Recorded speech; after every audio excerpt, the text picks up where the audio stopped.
Today, let's talk about the Cordyceps flower. Look at these, bright gold, almost orange. They look like little threads of saffron or maybe some kind of dried flower. The original true prized TCM ingredient is actually the Cordyceps itself, which is a worm. This is, though, its affordable, everyday cousin. Welcome back to the kitchen. I'm Lisa, also known as the Chinese Soup Lady, and this is another one of my Intro to TCM Ingredients series, where I take out one thing out of my Chinese soup pantry, dissect it, talk about it, introduce it, and explain how you can use it in soups, teas, stews, and dishes. Today, it's going to be about the冬虫夏草, or Cordyceps flowers.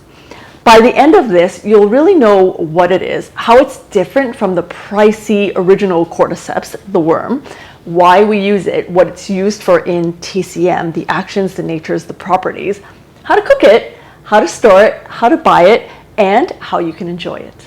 Let's go. So the actual name is actually Chong Chou Fa in Cantonese, which literally translates to worm, grass, flower. However, I think maybe it's because it really does look like a worm that it's been given this name, but really it's actually the shortened version name for the vegetarian version that's supposed to mimic or replace the original 冬虫夏草, the worm itself, as an ingredient. So this is really not a flower as the name suggests, but it's a mushroom, so it's a fungus. It's actually a cultivated fungus called Cordyceps militaris. The flower part of the name is probably for really how it looks fresh, but when it's grown up, harvested, and dried, it becomes these little golden strands like this, like little pegs or filaments, and they're typically grown on a substrate, usually grains like rice, oats, soybeans, or sometimes around silkworms. The famous, very expensive, and very prized herb is actually called 冬虫夏草, meaning winter worm, summer grass. And that name is actually very literal in how it's used because of how it's harvested and how it exists. So the original Cordyceps herb is actually one that grows out of an insect, which is where the name comes from. It's actually a fungus that infects a caterpillar high up in the Tibetan mountains, like 3,000 to 5,000 meters up. And over the winter, it is actually a worm. But when it comes summertime, there's a little dark stalk that pushes up out of the caterpillar's head like a blade of grass. And so that's where the name comes from. In the winter, it's a worm. And in the summer, it becomes kind of like a grass with that blade sticking out. And so when it's harvested and dried, you can actually see both parts, the mummified little body of that poor caterpillar and the stalk growing out of its head. And one of the most amazing things about the Cordyceps worm itself is that it is amongst one of the most expensive herbs available. Wild Cordyceps regularly sells in the range of 15 to 35,000 US dollars a kilo. And sometimes it's quoted higher depending on how the harvest goes. And this is because collectors walk for hours into very high altitudes to find these little pieces. And it can only be harvested a few weeks at a time in a year. So it really is quite special in terms of its availability and rarity. However, the Cordyceps flower itself, this fungus, it's grown typically in labs or farms year-round on trays of grain. So it costs a fraction of what the original prized worm costs. So a bag like this of this volume cost me around 7 to 8 Canadian dollars. And you will find a price range depending on the brand and the part of the flower. So you can see here that these two are actually a little bit different in that these ones have a lot more of the bulb and this very, very orange one doesn't. There are a lot of reasons why home cooks and in Chinese cooking, we do reach for this cultivated Cordyceps. First of all, price, very obvious. You can put this in a family soup every week, every day, on top of dishes in stews without thinking about the cost. The second reason is about sustainability and being a clean product.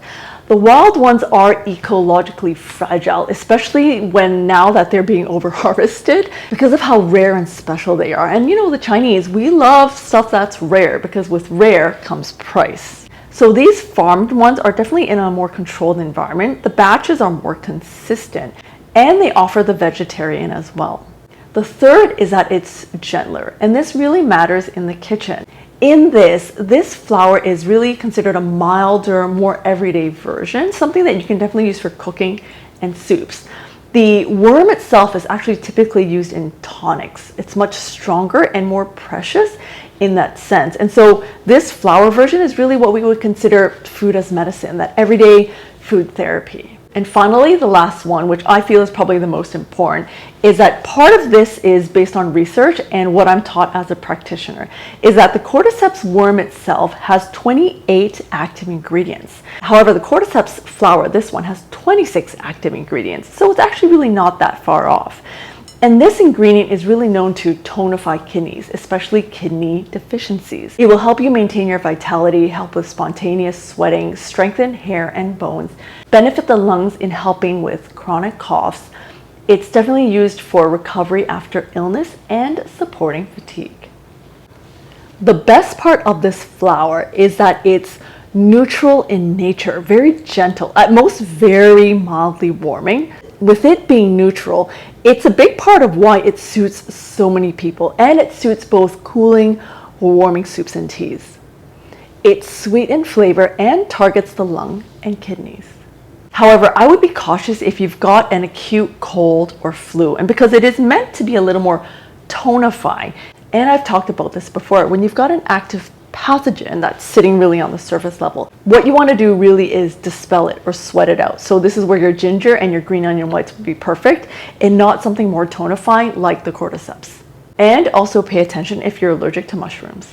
Cooking with it could actually not be easier. It really is such a simple ingredient to use with really low effort. So to rinse, just rinse it really briefly under cool water to get rid of any dust or debris. Don't soak it for too long because a quick rinse is enough. Soaking it for too long will really just leach out any of that good stuff. However, you can use the whole water and dump it directly into the soup as well. What I typically do is just drop it into my soup, my stew, or use it as a garnish on top of like steamed dishes. It has a mild, slightly savory, gentle, sweet flavor, kind of like a soft umami, and it plays beautifully with chicken, pork, red dates, goji berries, and it also really gives the broth a little hint of golden flavor. And you really rarely eat it raw, so I will typically eat it as part of the soup. They almost remind me of like crunchy noodles. And you can really smell that umami flavor already just coming out of the packaging. And so for me personally, I really love using them in soups and stews. You can use them in teas, but be sure to boil them a little bit longer, I'd say over 10 minutes. And they're really good at absorbing the flavors of the soup and whatever you're cooking it in. I really like that slight crunch to this fungus, and it brings a really nice texture to the soup. It does need to be boiled though to extract some of its benefits.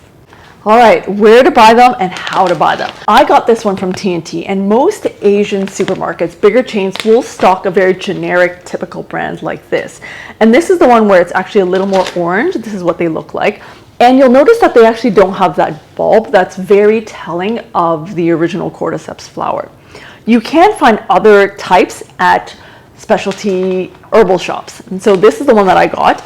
And look, it does look like the worm. And so this is what I'm familiar with in terms of how it looks like. However, they're both very similar. They both have that fragrant umami scent, and they're both equally flavorful in soups.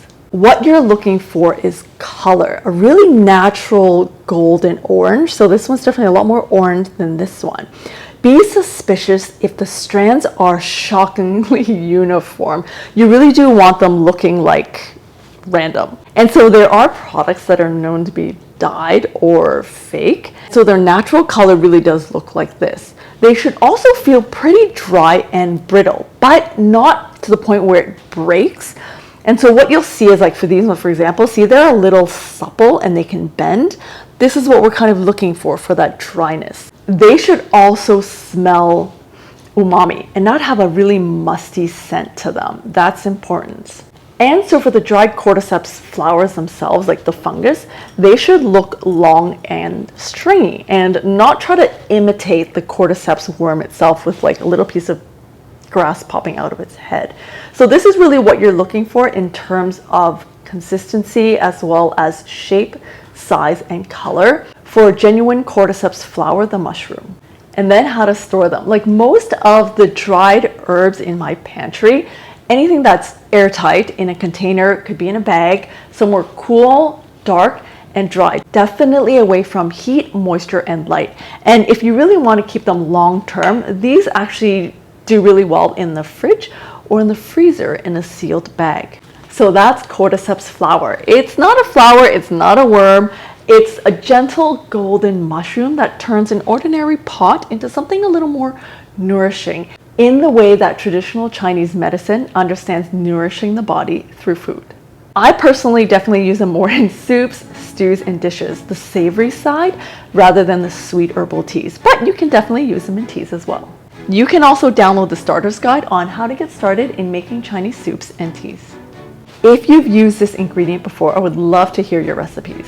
Or if you have any questions or thoughts, you can leave them in the comments below. Happy soup and tea making with Cordyceps flowers, and I'll see you next time.